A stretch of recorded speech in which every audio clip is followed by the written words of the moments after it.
আর মাত্র ৩৬ দিন পর শুরু এশিয়া মহাদেশের শ্রেষ্ঠত্বের লড়াই। ৮ দল নিয়ে অনুষ্ঠেয় এবারের আসরে বাংলাদেশের প্রতিপক্ষ হংকং, আফগানিস্তান এবং শ্রীলঙ্কা। সেই চ্যালেঞ্জ মোকাবেলায় নিজেদের প্রস্তুতে আজ থেকেই অনুশীলন ক্যাম্প শুরু করেছেন নাজমুল হোসেন শান্ত, নাসুম আহমেদরা। সকাল সকাল মিরপুরের হোম অফ ক্রিকেটে ফিটনেস পরীক্ষা দেন তানজিদ তামিম, সাইফুদ্দিন, সৌম্য সরকার। এর আগেও এই আসরে ৩ বার রানার্স আপ হওয়ার অভিজ্ঞতা রয়েছে মুশফিক শান্তদের। তবে নিজেদের ক্রিকেট ইতিহাসে এখন পর্যন্ত এশিয়ার শ্রেষ্ঠত্বের মুকুট অর্জন হয়নি লাল সবুজের প্রতিনিধিদের, যে কারণে সেরাদের থেকে সেরা ক্রিকেটারকেই বেছে নেয়ার পরিকল্পনা বিসিবির। এজন্য অবশ্য এশিয়া কাপের আগে ক্রিকেটারদের ধাপে ধাপে পরীক্ষা নেবে বাংলাদেশ ক্রিকেট বোর্ড।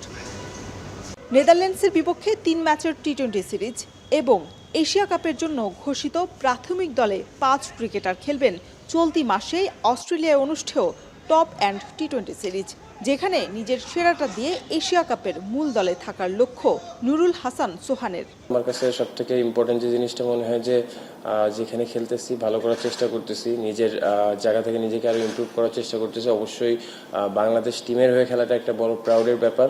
অবশ্যই যদি সুযোগ পাই নিজের সেরাটা দেওয়ার চেষ্টা করব। তবে এশিয়া কাপে নিজের জায়গা নিশ্চিতের আগেও বড় দায়িত্ব সোহানের কাঁধে। এই টুর্নামেন্টে এর আগেও বাংলাদেশ খেললে খুব বড় কোনো সাফল্য নেই। এবার অস্ট্রেলিয়া থেকে আসরের শিরোপা উড়িয়ে আনাই পরিকল্পনা দলের, জানিয়েছেন সোহান। আমার কাছে ফুল ফোকাসটা এখানেই, এবং অবশ্যই যেটা বললাম যে আমার আসলে কাজটা মাঠে পারফর্ম করা বা খেলা, অবশ্যই নিজের জায়গা থেকে 100% দেওয়ার চেষ্টা করি। কোনো সময় হয়, কোনো সময় হয় না, but at the same time আমার কাছে মনে হয় যে এটা হচ্ছে তাদের চিন্তার বিষয়, বাট আমার ফোকাস পুরোটাই এই টুর্নামেন্টটা ঘিরেই। ৭ এবং ৮ আগস্ট ২ ভাগে বিভক্ত হয়ে অস্ট্রেলিয়ার উদ্দেশ্যে দেশ ছাড়বেন ইয়াসির আলী রাব্বি, অঙ্কন সাইফরা।